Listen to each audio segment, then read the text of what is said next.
Okay, welcome everyone. Welcome. We are here. We are here and we are live. I'm sorry, just trying to make it as visible as possible for everyone. Sorry for any delays. This is Rabbi Mendy Hecht of Chabad of Forest Hills North, and we are going to learn today Halachah. You don't have yours, huh? No. Okay. I can follow. We are also on YouTube Live. So check it out. The YouTube link is there. And thank you all to our viewers. We see one already view. Someone's already watching. Thank you for joining. Give it another minute. If anyone wants to join while we find this place. We're going over, I think it was the morning lessons and what it can and can't say. Yes, we had some questions too. Yeah. If anyone has any questions, please feel free to ask. This is what we're here for. Answer your questions in the time that is needed. How far? Wait a minute. We're going to get you the right book or wrong book? You went the other way. I went the other way. You see, my friend over here wants to finish already all the Shulchan Aruch because we're taking too long over here, and he's right. So, Bezrat Hashem. My apologies. No apologies. To the viewing audience. No. You only have to apologize if you identify yourself. I'm joking. Okay, here we go. Yeah. We're holding by 6, if I'm not mistaken. So, yeah, Okay. That's it. It's good. People should come on and listen. We don't want people to miss this class. Okay, here we go. Bracha lebatol. Makom shal seli lahafsik. Tzarich lizar meitchim tilis amik tikunei. Inu yomen al brachas atme brachas amozin. Ach lasik divriter. Yesh machas abegz mishmei yana amin lo yeshem shem kan siyum habracha behadavna. Okay, ach rama v'shin meinei kol brachas achar in lam kan trisol yechlam nachal hatfilah chos brachas am tosidayim. We did that. When you can say these prayers, Okay, dvar masam shei yimad lachim mizbam shalom nashaf shoyer nitzitz. And we hang us about the mask of the Mucha, the last of the second one, their kid, she's Spanish, and Emirates of Oniel, their pump, Philish, Matzik, Berry. Okay, so I think we're holding here at the beginning. Yeah. Yeah, we prefaced last time about the fact that that you're not that there are things that from the time that the morning star rises. Which what does that mean? Which that means the light that radiates from the sun in the east of daybreak, because that's the time that the time of tefillah. So therefore, it's important to be careful to first daven and.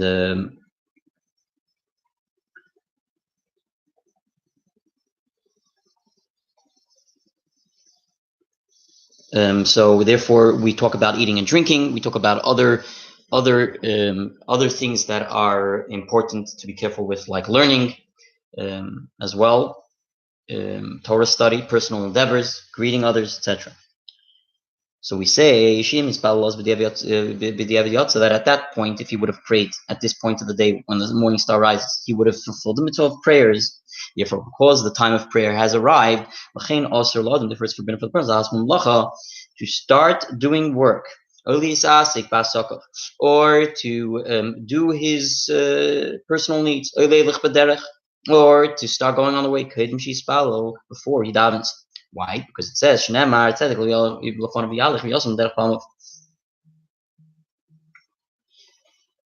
you reminded me as well, we have to turn off our volume here. Thanks for reminding me. Sorry, guys. Perfect. Okay.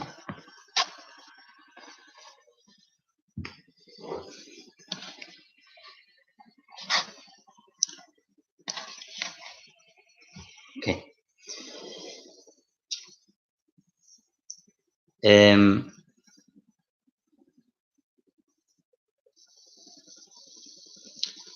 Because it says tzedek lefanav yahalich v'yosem l'derech pa'amav. It says righteousness will precede him, and he will set his footsteps on the way. Tzedek zu tefillah.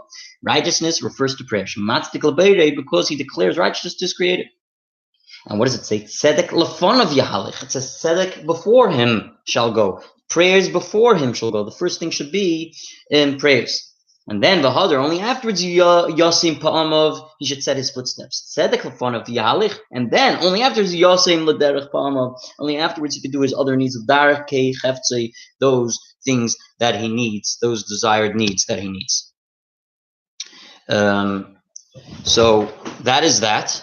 The next paragraph tells us that you're also forbidden to eat or drink.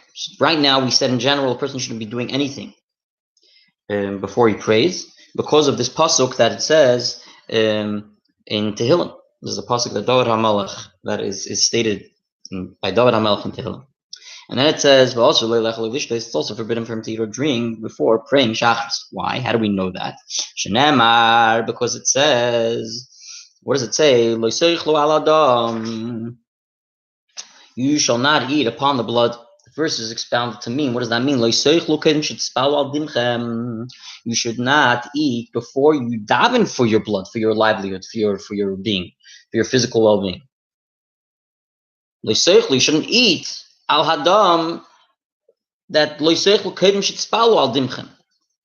Meaning to say, you shouldn't eat before you davened for your well-being.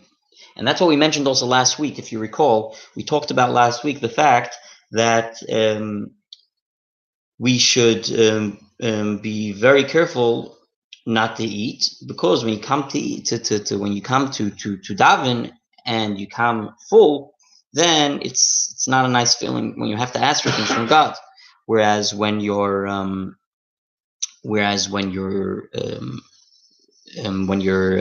not full, and you didn't eat anything, then you could ask. Then there's that feeling that actually there's that feeling within you that sort of emptiness, that you need something, and therefore your asking is more important, more special. Another thing we mentioned was, and I'll just say it again, is that by Chabad there is this important aspect of drinking or eating like mezonot, something's light, before praying. You might say this is contrary what the halacha is talking about, but the halacha actually could be interpreted as specifically washing and sitting down to a full meal, and that is a problem before you daven to Hashem to ask for your needs.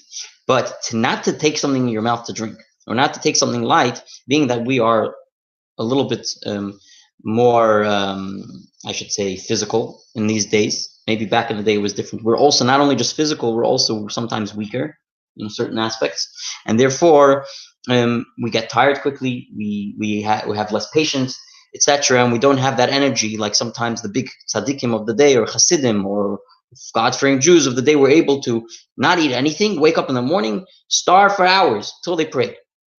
We say in Chabad that, and we saw this by one of the Rebbetzins, by one of the righteous women of Chabad, that because she was weak and she wasn't feeling well, and she took the liberty to eat, and she explained that it's better to eat in order to daven than to daven to eat. It's better to eat, that you should have koyach, strength, to be able to daven, than to daven to eat. Whereas we have today this temptation also that when people are davening, they're rushing through the davening just because they want to eat.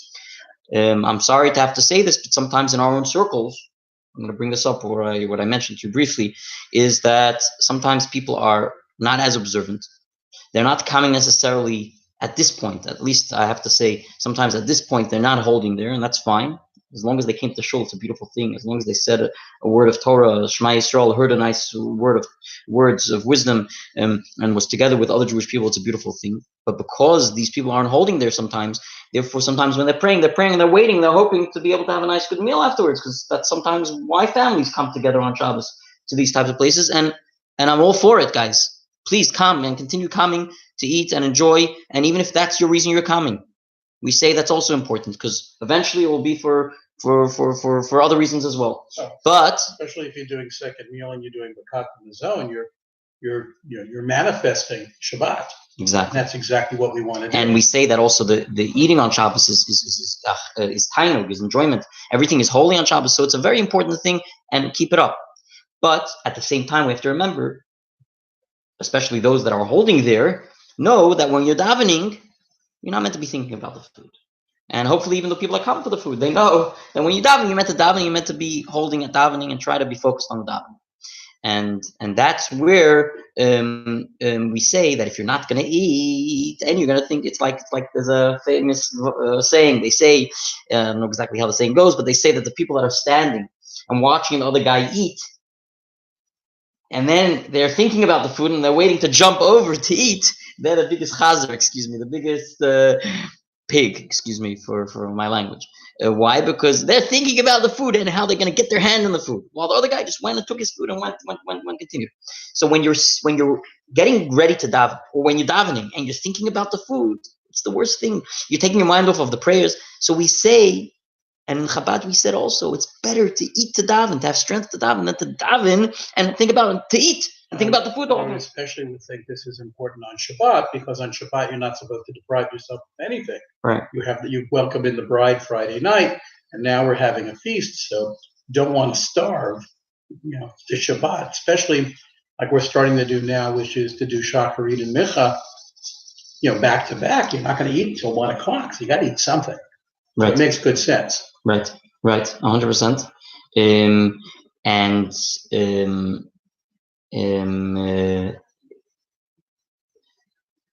Don't forget that, again, I'm going to explicitly mention, welcome Rachel, I'm going to mention that when we're talking about eating, we're not talking about indulging. Right. And that's why in Chabad, you notice, and you won't find it in shuls. In regular synagogues, they will not promote it, and they won't even have a table like that, the coffee table. There won't be a coffee table with coffee ready for you to take. If someone went out and found his coffee or tea, that might happen. But it's not an official thing that you'll find in most circles because of the laws here that are telling us. It doesn't mean that in Chabad we decided to be different or change the law, God forbid. And that's why I want to make this very clear. It's that there's a difference between making a full meal and indulging in a full meal with washing, etc., or even nice, it's making you zat and like really full, than just having a little bit something to give you energy, like a coffee or a little bit of cake. And that's why we don't promote washing. We don't promote having full sandwiches. We just want the person to have strength to daven, that he shouldn't daven to eat, God forbid. And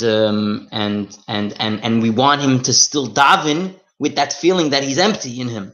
It's like when we go to the Rebbe's Ohel, also and a resting place of a tzaddik, we say that it's important that a person should go and he shouldn't have eaten before. We say that he still should drink. Why? Because the Goyim, the non-Jews, they don't eat or drink. And we don't want to identify ourselves with them. So we say, still drink something, but do not eat. Because the concept is a true concept. The Goyim don't do it. I don't know why, and I don't need to know why. With all due respect to them, meaning we have to know our religion and why we do what we do, but we don't want to go in their ways. So therefore, for whatever reason they don't do it, we can't identify ourselves with them, and therefore we have to change it a little bit. So we say we drink, but we don't eat, meaning we'll still drink, even though technically we shouldn't be drinking either when you go into a resting place of a tzaddik, because we're meant to go really without any.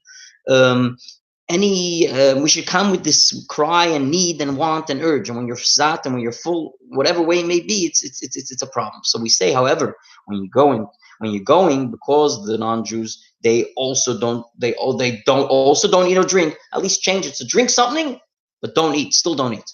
For that reason, so you should come and actually ask your requests with a empty heart and wholeheartedly, not after a steak or something. Right? Yeah. The other thing is, I don't know what your tradition is, but our tradition is to do mezonot and shakol with the tzaddik. In other words, to do. No, for sure. But the brachot don't happen till after you come out. Well, that's right. You can't do it. You can't. Normally, you can't do it in you shouldn't be doing it in a place of tumah. Right. Now, the tzaddik, we say by a tzaddik, it's a little different than a regular person that you're passing by, and also that's why, and especially that we have gates. So a kohen can even go today by the Ohel, even go through because there's gates. So even kohanim could go. So if you have friends that were saying, "Oh, I'm a kohen, I can't go," you can let them know that the rabbis came there, they made fences that guard you from becoming impure. So a kohen, they used to have boxes for the kohen. Now you don't even need a box. You could go right through to the Rebbe's grave as long as you don't wander around. But the point is that definitely in a cemetery you shouldn't be eating. It's not a place for that. It's a place of impurity, and it's a place of also dignity. You're by a tzaddik. You shouldn't be making feasts in front of the tzaddik. You wouldn't do that when the tzaddik was in front of your face. So you don't do that either, because his whole life is spirituality. This is like you're in front of him right now. So we shouldn't be eating. But your point is true. Yes, people all the time when they come out, they make l'chaim. They have some schnapps. They have some zonos. They have something. People even make feasts. I know a member of our community, I'm not going to say names, just in case he doesn't want me to. He wants to give thanks to the Rebbe for a blessing that he saw in his life from going there and seeing some amazing, wondrous miracles. He wants to come and say thank you. And therefore, he wants to make a full feast. And he's waiting, and he keeps on reminding me every time he comes here. He says, Rabbi, I want to still make that feast. I don't forget. I need my friend, my partner to be with me, and we're going to make the feast. So, of course, the feast is something that is done, and it's beautiful, and you say brachot, and it's a very special thing. A lot more, I would say, Svardim are into that, and the brachot and all that, and they do it on a lot of different, like by yard sites they do it, and you find it by the Svardim very, very common, more than even the Ashkenazim. But definitely the concept exists in the holy books of saying blessings by the tzaddik for Ashkenazim just as like, and especially in special occasions. Whether when someone becomes engaged, they're going there and they're doing it in the place of a tzaddik. So of course you're coming there and you're having nice chocolate, nice goodies for the engagement as well, and yard sites, like we said, and any other special occasions. The same way you would do it in the shul on the morning of the yard site, which is a very, I think, Ashkenazi custom more than a Sephardic, right? Very much. I don't know if it's Sephardim are doing it as much. They're doing it more by the actual cemetery. When they go there, I think they do it, or they do it maybe when they come back at home. I'm not sure. That you have to ask them, but definitely the Ashkenazim in shul in the morning after Shacharit, they have schnapps and they do a mezonot. The same way we do it there. Yes, it's beautiful to do it as long as you're out of the cemetery area, to do a nice thing like that. Why not? Questions. Some tzaddiks are not in cemeteries. Is it the same? Some tzaddiks are not in cemeteries, meaning to say they're not passed. Are we talking about a person who didn't pass? Yeah, no, we're talking about a person who passed, but they're not in. What does it mean they're not in a cemetery? They're not in a. Oh, they're not in a cemetery structure. Right, they're not in a cemetery. I like that. Oh, I see your husband was mechaven. He knew your mind, what you're meaning to say. Very good. So good question. I would say it's still not respectful to eat in those places. Some of the places where the tzaddikim are buried of today, meaning that we know today, are places where there were others buried. That it's very hard to say that he's the only one there. The only reason why we find him there only is because they preserved him. Buried by the side of the road. Correct. Yes, we know those types of things happened. So there are places like that. That's a good example.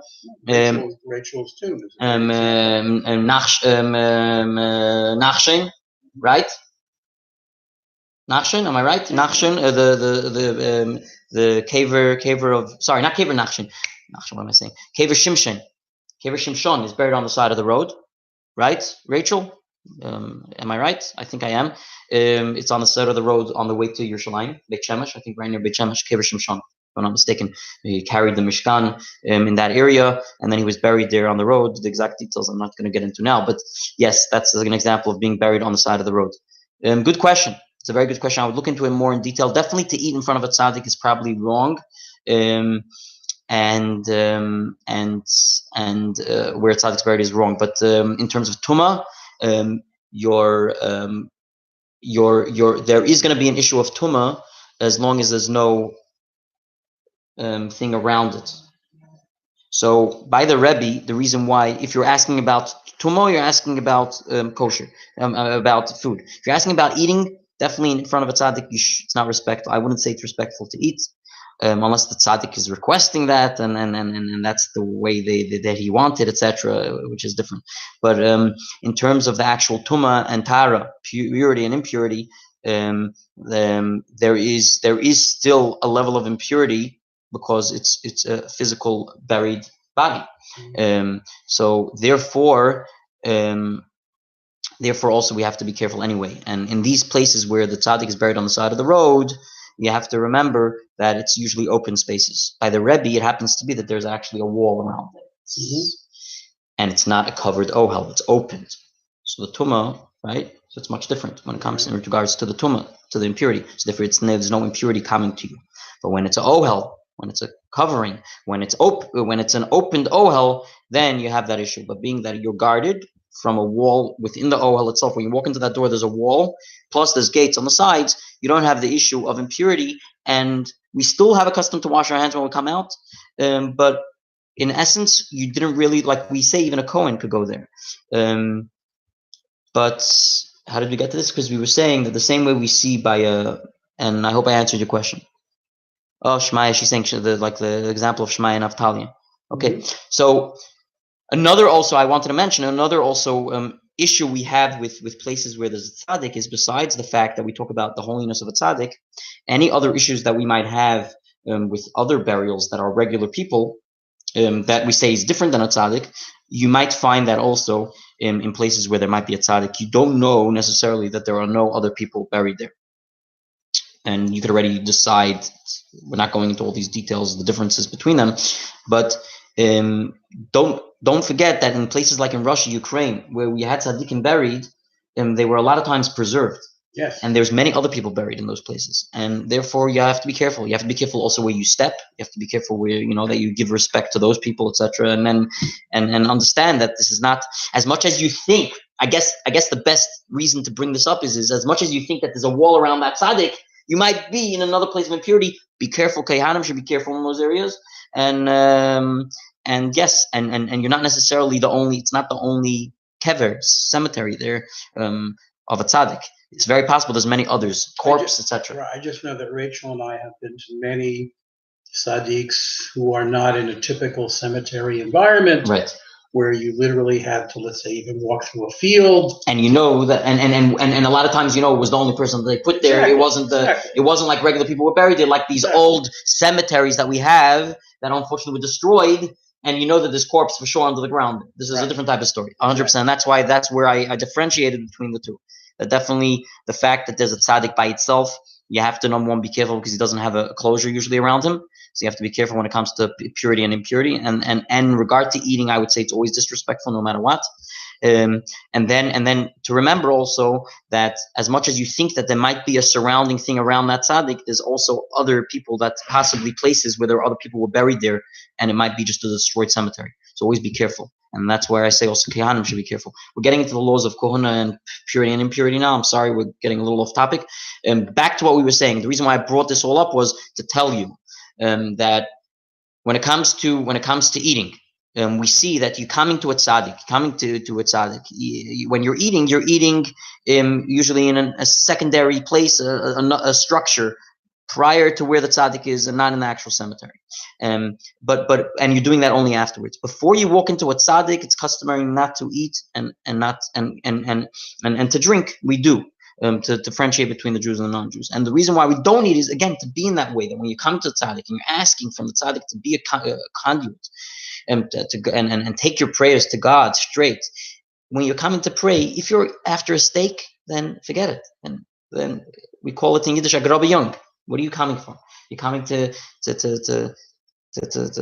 So we do say also, especially by a rebbe, a tzaddik, sometimes when a person is in the lowest of low situations, we're not going to say to him like the way you put on tefillin with someone on the street, right? You put on tefillin with him, even if he's on the street, even maybe he didn't wash his hands. We say it's life situation. He might not ever put on ever again. So the rebbe gave us that opportunity. It's like pikuach nefashot. It's like life threatening. The same way physically you have to save a life, it's like saving a life spiritually. So even if you don't know where he was a second before and how he's dressed necessarily, etc., like you see Chabad on the beach even, and they're putting on tefillin with people in these areas as long to the best of their ability, that it should be as appropriate as possible. But when it comes to also a person that comes to the Rebbe, now there are many people coming to the Rebbe's ohel. They're coming to the Rebbe's ohel, and they're from all levels of observance. And you see, if you're coming on especially a pack day, you see all the different types of people that come there. And some of them are totally not religious, and they need to get a kippah put on their head like you would see in a Chabad house. And who knows where they were before? Maybe they were partying somewhere. Maybe they were, I don't want to judge. But the point is, so would you say to the guy, no, you ate, you can't go in? Of course you won't. Maybe this will be the only time he's going to go to the Rebbe. And the Rebbe, we say the Rebbe is going to pull you out of the mud, So you have to go to the Rebbe even in a time where you're in the lowest levels. But the best way to do it is, like we say, and that's why also when it comes to prayers, if a person prayed and he ate a steak before, we're not going to say to him, now you're not allowed to pray. We're suggesting to you not to pray that way, and we're asking that that's the way it should be done. But it doesn't mean, we have to be sensible about these things. And that's why in Chabad, you'll notice that we work certain ways, and it's not compromising in halacha. And on that note, I know we're speaking so many different things, and I'm throwing a whole bunch of things at you, and I'm sorry, guys, and I hope you're following, and I'm a little bit fast also in my tongue, so I'm sorry. My tongue works quicker than my head, so please don't mind me. But you were mentioning also about the fact that sometimes you notice, and we're talking about also, we mentioned the previous laws, that you have to be very careful. You have to have in mind when you say Amen. There's sometimes not even an opportunity over here when the Chazan, we're not going to say his name, the Chazan over here is very quick when he prays. So we have to remember, similar to what we're saying now, there's the letter of the law, there's the way things have to be in the best way possible, and then you have to sometimes seek consultants or seek advice and get consultants also with sometimes other rabbis to know in certain circumstances, and that's why the Rebbe was very accommodating in these areas also for the Chabad emissaries, and in terms of people in such situations where it's not appropriate and how we allow to do certain things with certain people. We're in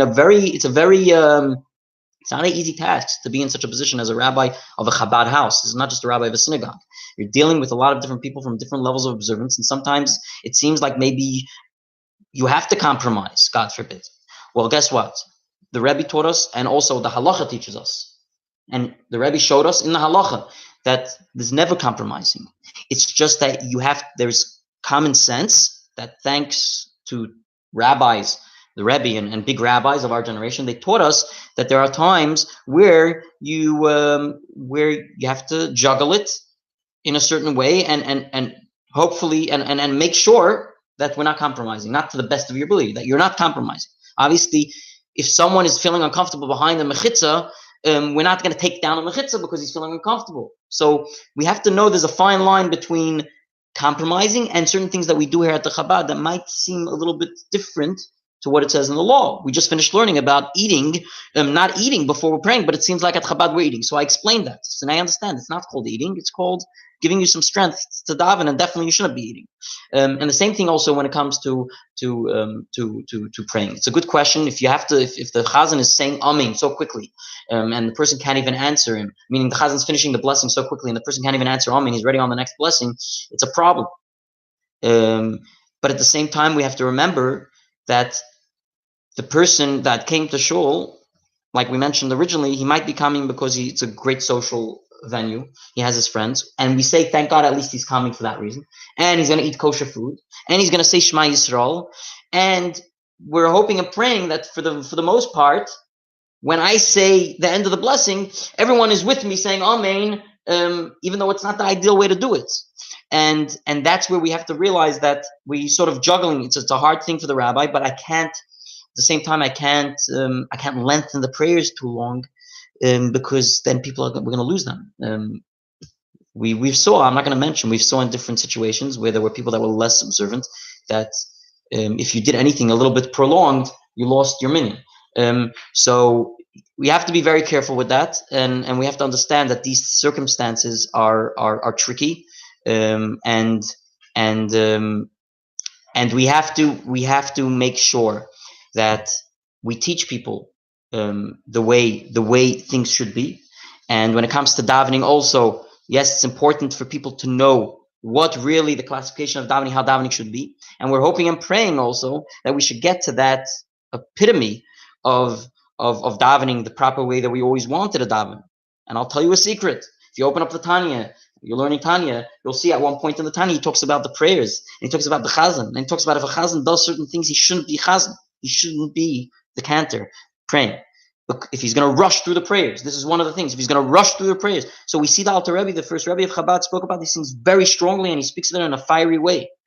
So this is not a joke. This is not a play of a game of some sort. This is just we have to know the situation, and we have to be very careful that we're not compromising, and at the same time still being able to daven, still being able to do the things that we want to do, and hope that we can even do better. This is brief on that aspect, and there's a lot more details, and there's a lot more that I even have to research on these details, because it's a very good question. There are things in halacha that it's telling us, and sometimes it seems otherwise.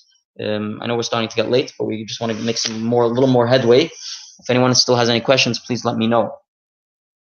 But these are very good questions, and thank you for these questions, because it gives a little bit of a clarity of how things work. And it's a lot of it has to do with, especially in our circles in Chabad, because you won't find these issues necessarily in other circles, even though you will find the famous talking issue. When you walk into a shul, people are always talking, and that is a famous problem that the halacha in Shulchan Aruch tells us straight out. And ironically, especially during Torah.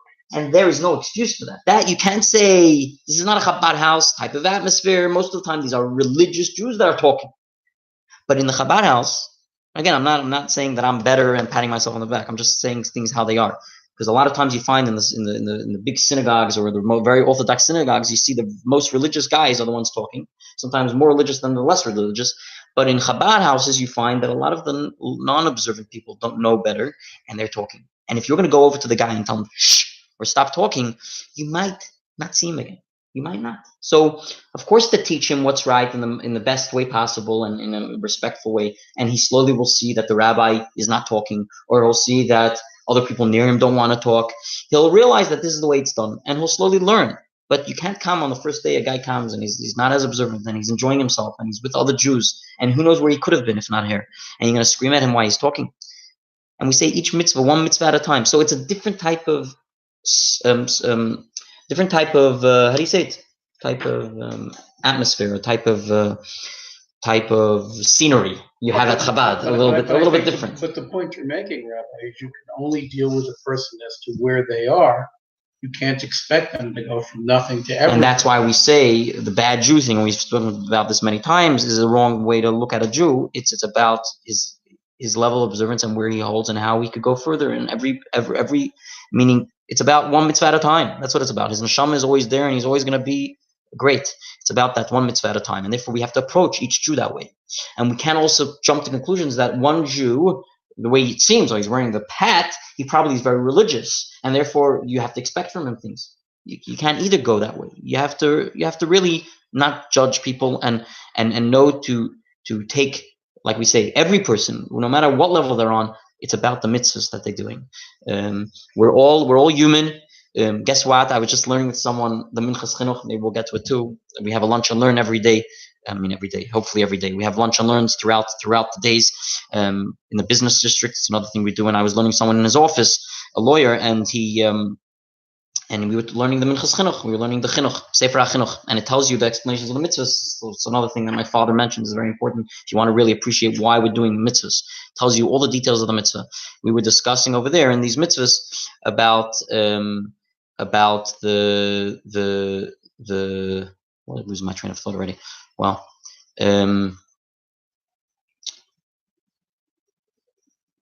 that every mitzvah that we're not even keeping. If you would know how many mitzvahs, I forget the amount now, which is a problem. I guess I am tired. 300 and something mitzvahs, 369, I think, mitzvahs are the only amount of mitzvahs we keep today. Would you believe it? 613 mitzvahs. I always knew that there was an amount that we don't keep because of the karbanos, because the Beis Hamikdash, we don't have it. 613 mitzvahs.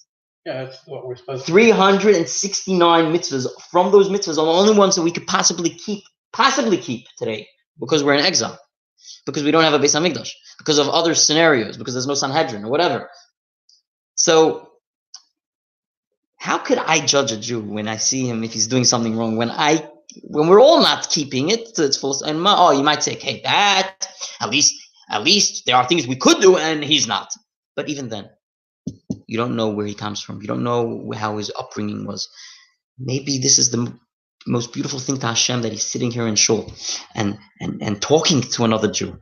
Because maybe he would have been talking in some, bar, who knows where, on Saturday because it's a day off, and talking to some guy. So we have to really put things in perspective. And we could talk about this and bring about this on a different occasion. Now we're here to learn. And I hope we're learning a lot from all this. I know it's starting to get late. Okay, where are we holding here? So we're saying that. So back to what we were saying.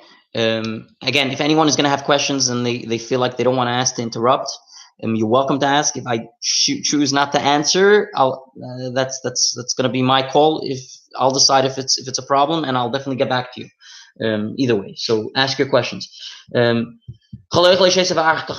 he says, whoever eats or drinks and then he davens, all of akosav emer. On this, the pasuk says. All of akosav emer on this. Regarding this, the pasuk says, and me you have cast behind your body. Gavecha, not gaiva, like gavecha, your body. But he says like this. Gavecha. Don't read it as the gavecha, meaning your body, geicha. Rather, the verse is trying to say that it means your arrogance. And me you threw away after your arrogance.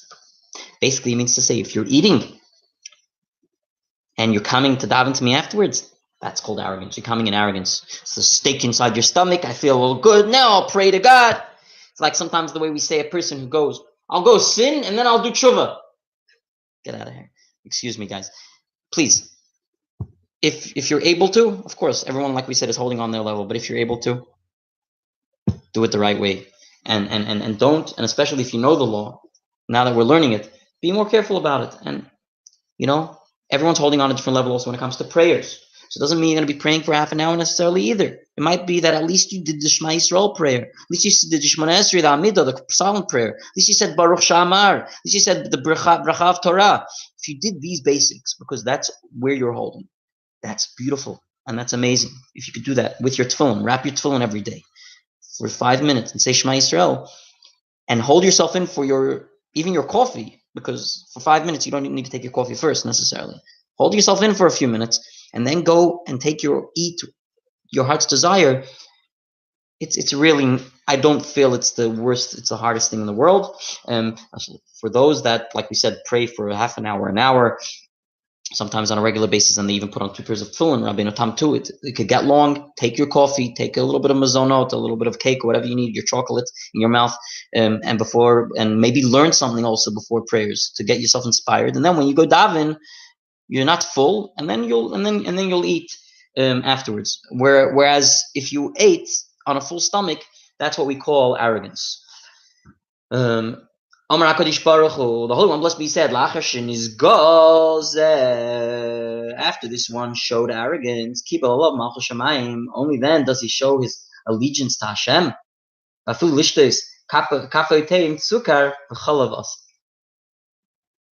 And now you stumped the rabbi over here, maybe. Yeah. You thought the rabbi's explaining the whole thing, and all of a sudden he's saying something otherwise.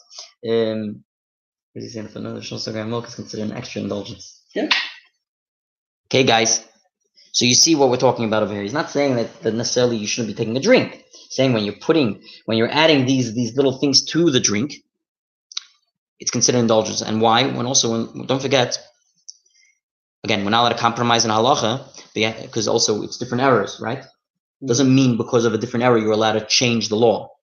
You have to just really know in what circumstances. That's why we have rabbis. They tell you. Does today mean that it would be different? And perhaps in this law, when he refers to it as indulgence, you have to realize, what is indulgence? Indulgence is the coffee with the sugar and milk, or indulgence is the coffee, the latte that they have today, with the frappe milk. Maybe that's what's indulgence.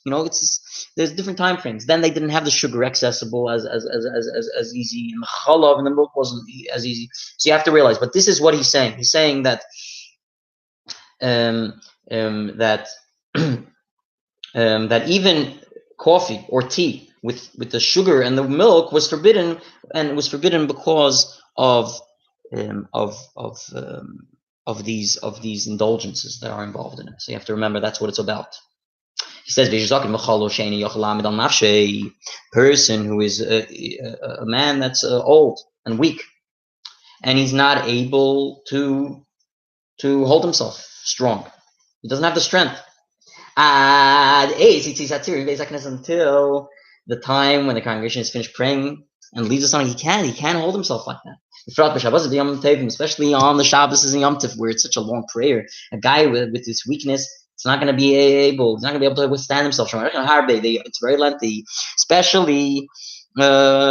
Especially sometimes when the rabbi says a long speech. That's why. What do you think I do it by the middle? Otherwise, I'm not gonna go into details of that one. Anyway, we say it's better to permit him this pal shachris bevesik daven in his house benachas in ease in his house before eating. Yikach is a davar, and then he could go and make kiddush, recite the kiddush. We're talking about like a Shabbos, and eat something. And then afterwards he should go to the shul. At least he could say Baruch Hu, Baruch Shemay. Meaning he's trying to find a way that a person like this that actually has to have eat. Like sounds like he has to eat more than just a drink. He has to eat something because he's really weak.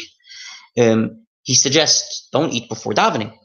Daven at home even, without a minyan. But go back to shul when the minyan's davening and be able to at least say Amen, at least say Baruch Hu. So in those circumstances where a person like that is so weak, we give him that opportunity. Even though in general, when there's a minyan happening, you have to go first to the shul and daven with the minyan. You don't play around these games. Okay, I'll daven at home and go to the minyan and fulfill the mitzvah of Baruch Hu. It's all in extreme circumstances where people do that. And that's like this circumstance where a person is very weak. We say better do it quickly at home and then eat something so you could eat quicker, so you don't have to wait for the shul, and then go to the shul and at least fill in all those gaps, like kedusha, like nakdishach, and things like that. And it says you should only do it for shachris, and then you should daven with them musaf. Now he said this also in a general way, not only on Shabbos. So don't forget the same way would apply for during the week. You're not making kiddush, but you're at home doing it quickly, and then we'll go back to the shul. It's the same concept. The same theory exists. And during the week, you don't have musaf either, so you'll finish quicker. But when there's musaf on Shabbos, he should just do the chakras at home. You can make kiddush between chakras and musaf, like we've seen on certain holidays. Simchat Torah, we do that for akafot. And in general, the concept is maybe not recommended, not the regular thing to do. But al pi din, according to the law, you can make kiddush already after shacharit. It's better to finish musaf first. So he's saying, as long as he davened, ate a little bit at home, and then ran back to the shul to fill in whatever he can because he's a weak person, and then he davened with them the musaf there, that's great. That's the way to do it.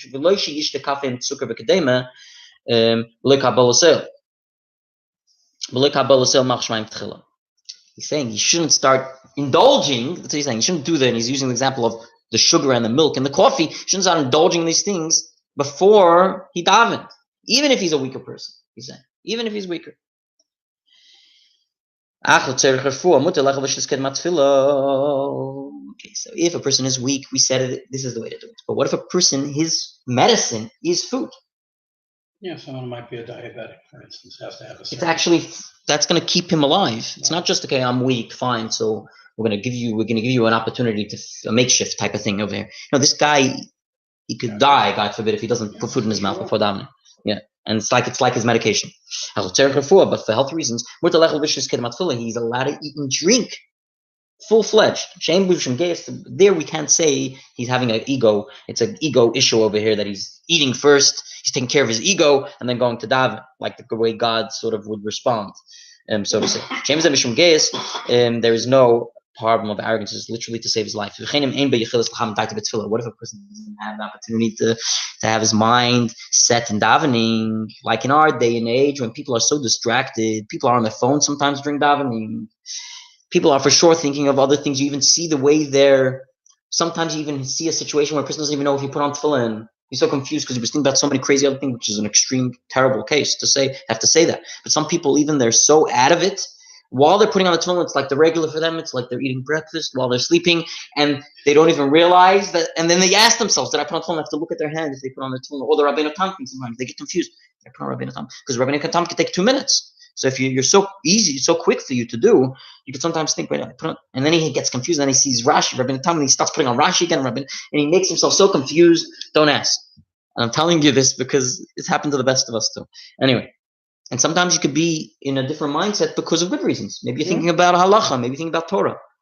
But I'm not the holiest guy on earth, so maybe I was thinking about some silliness, and it disturbed me, and then I got confused. But the point is This is especially the type of age we live in. The halacha of Shulchan Aruch was telling us about things that happened maybe sometimes back in the day with these righteous men, and he still wants to give them that benefit of the doubt. But today it's very common, and therefore we could understand it and appreciate this law. He can have his mind straightened out without eating or drinking. If he wishes, he may eat or drink before the prayer. And that's where we make a, how do you call it?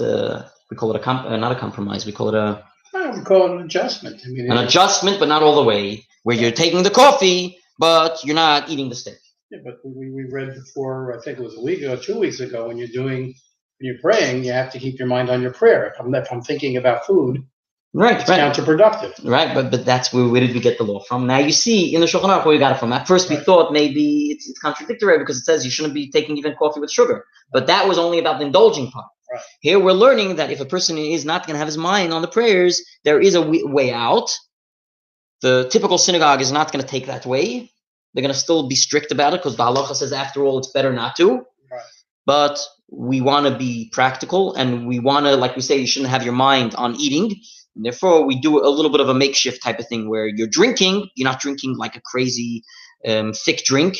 You're just taking a nice coffee just to keep you alive. And you're not eating a huge steak. You're just taking a little bit of something. Yeah. We're going to stop here? 10:39. 9:39. Is it better that we stop now?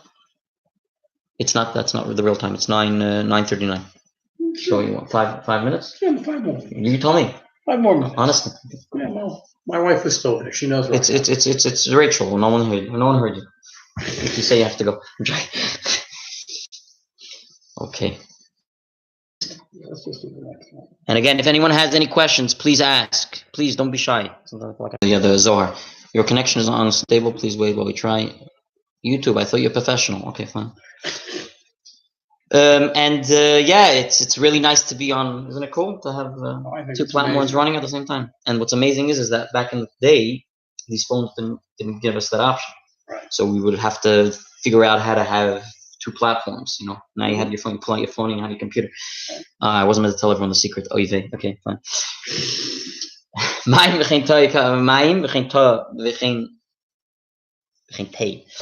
Sounds like Torah. What if he's drinking water, or he's drinking coffee or sugar without milk? Like a straight out law. You're allowed to drink it before Shacharis prayers.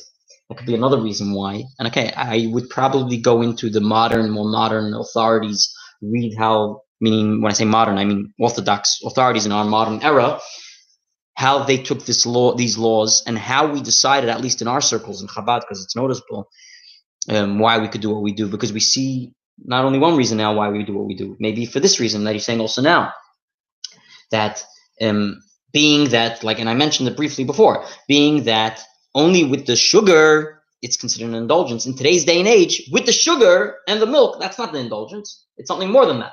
And therefore, it's even espresso or cappuccino right. Would be an and therefore, even lechatchila, what we call it, even to begin with, it's not only if you did it already, it's okay. No, even to begin with, officially, you could go and take a coffee to drink before praying. Because that's not the indulgence today. That was maybe the indulgence back then, but not now. And again, don't take my word for it, but perhaps, again, these are things to keep in mind. And we have enough reasoning why we're allowed to. It's just another thing that could give you confidence for what we do. And especially those that don't like sugar. So you're really okay. You're totally good. You're good even for the old-fashioned people. People I noticed. I think you're the one that doesn't like sugar. I don't do sugar. That's what I remember. One of us. And even though actually Alan also the other day he was saying no sugar. So some people don't do sugar. Some people don't do milk too. They like black coffees. I think my father's very into that also. Could be the older generation. Anyway. So you're allowed to officially drink these things before if you're not taking any of that. Even this is even further after daybreak. Okay. If you would say once daybreak came, okay, maybe it's already the time of davening. Maybe you shouldn't do it then. Because he says that at that point he's not. This is not considered an expression of arrogance when you're doing it in that way. You're doing it without indulgence. Even Shabbos and Yom Tov. Shabbos and Yom Tov, there's a responsibility to make kiddush. So even though you have to make kiddush before prayers, and I remember as a bacher, or when I was in yeshiva, a student, I remember the fact that we sometimes had contemplated these aspects. Once it reached a certain time of the day, have to be careful. And we were wondering the obligation of kiddush and not to eat till you make kiddush. Is it just in the morning hours, also in the afternoon? I'm not going to get into that now. But the point is he's saying straight out, and you see it very clear over here, that the point is it's before that. It's the davening that has a big impact. It's not about the kiddush. So even though you're concerned that maybe it's before kiddush, he's clarifying. No, don't worry. On Shabbos, even though it's before kiddush, and usually we think we're not meant to be eating before kiddush, as long as it's before the davening, it's okay. More delicious. You're allowed to drink these things before you're praying, because it's before the prayers. Once you prayed, then you have the issue of kiddush. Then you shouldn't be eating until you make kiddush. And he's saying the kiddush, the obligation of reciting kiddush, does not prevent him from doing this. And what's the reason for it? Now we're going to learn the reason. And that's, he's actually going into it. I said I wasn't going to go into it. He said before he davens, the time of kiddush still didn't arrive. And therefore, when do we say you're not meant to eat before kiddush? When the time of kiddush arrives. Because the time of kiddush still didn't arrive. It's morning still. That's not when the obligation of kiddush happens. So then there's no issue of drinking. Because why do we say the time of kiddush didn't arrive? Because kiddush can be recited only in the place where the meal is eaten. Meaning immediately preceding the Shabbos Yom Tov meal. And because we say you're not allowed to eat a full meal before you pray, you just finished saying this is what we were talking about till now. Don't be arrogant and eat. So then automatically, because of that, before davening, it's not a time of eating, and therefore there's no kiddush at that time, because kiddush is only an eating time. That's the law. That's what the Shulchan Aruch tells us. And therefore that's only then. It's only in the time of eating that you have to recite kiddush, and now there's no issue of kiddush, and therefore he's allowed to eat. It's an interesting type of chap. You hear what he's saying? Very interesting. Yeah. So he says, and one may not eat a meal before the morning prayers because of what we said. And now, when he's getting up in the morning, it's the time of prayer. He's not allowed to eat. We finished saying can't have a full meal. And when does that full meal start? After he davened. So that's it. So that's it. So therefore, when do we say you're not allowed to eat before kiddush? When there's kiddush. There's no kiddush. There's allowed to eat. Because there's no meal, so he's allowed to. So you don't have to worry that you're drinking. That's what he's saying. The fact that he's drinking again, we said, without the sugar and the milk, because that officially you're allowed to. And he just wanted to explain to us that even on Shabbos, where you might be scared to because of kiddush, still okay. Okay, we're going to stop here, even though it's pretty much done. But I'm not going to go further because it is late. It's 9:47. I want to thank everyone for watching. I want to also remind everyone, number one, please enjoy. We have beautiful premieres going on Facebook Live daily of people from our community. We just had tonight the Sherman family saying beautiful things about Chabad and what they enjoy about Chabad, and we're reason why we're making these clips for all to enjoy and to be inspired. Of course, number one is also because we have a campaign coming up, and we want to let everyone know that it's about to happen and to get excited and inspired and to want to be involved, just like all these other people that are enjoying, and to involve themselves in all ways, and everyone should involve themselves in whatever way they can voluntarily, by coming and enjoying. But especially right now, we're having a campaign this Saturday night, December 29 at 7 p.m. It's going to start. It's going to be a 48-hour campaign, and it's going to last till December ends. So it's the last opportunity for 2018 to get your tax deductible or for the year. And if you have matches from your company, even better, and that's generous, and we're thankful. But please, everyone, please be kind and generous and show your support financially. On Saturday night, it's going to start. Like I said, it's going to go 48 hours. Every dollar will be matched with Hashem's help. Bezrat Hashem, all our matches will come forward, so we could have it. 25K campaign in total. And if anyone wants to be a generous matcher and show the support prior to the campaign, please let us know. And yes, stay tuned for that, for this huge impact this Saturday night, 7 p.m. Another important thing to mention, that being that it's the weekend, and it works out nicely that possibly you have some time in your hand. If you could come here to the Chabad, we will have few refreshments here. We'll have lines opened, whether it's your own phone or you need us to provide you with a phone, and call your friends and families and tell them how you're enjoying Chabad and tell them to be involved and support this cause. We cannot do it without you. We're dependent solidly on the community's efforts and financial support. And without you, we wouldn't be here today. We're here, thank God, 7 years. We wouldn't be here without you. Headquarters does not financially support us. And I have to make that clear because sometimes people are not aware of that. We have the name Chabad and some of their beautiful publications, but we pay for them. And nothing is supported financially through them. And we rely solidly on the community's help. So please help us, show your support.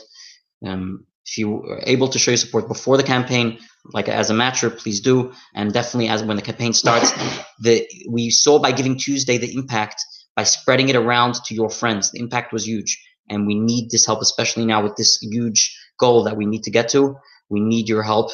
And it's not even so big, to be honest. There are smaller Chabads than us that are doing bigger goals. So when we're trying to make it easier for everyone, but we need your help. It still is a substantial amount, and it helps very, very much. And we thank you all. Also, we want to thank all our kind supporters, for 2018, all our Chai Club members, and you know who you are. Everyone that has been supportive, weekly, monthly, and throughout the year, we thank you so much. You don't know how much we appreciate. You can't imagine how much we appreciate it. And thank you. And you should see all the blessings, both physically and spiritually. And thank you in advance. And come, please, Shabbos. It's going to be like summer this Shabbos. It's going to be literally like 60 degrees. Right. They're saying 51, and you know how it is in the news. When they say 51, it's probably going to be 70. So please come. The sun is shining also. It's not going to be raining, unlike Thursday or whatever, tomorrow, where they say it's going to start raining. Shabbos is going to be gorgeous. Come to shul, even if it means for a little while. Daven. We say when the sun is shining and the weather is warm, what do we say about the summer months? That's when Hashem His ray is revealed to us, also spiritually. Everything is connected. So therefore, it's the greatest time that your tefillah should be answered.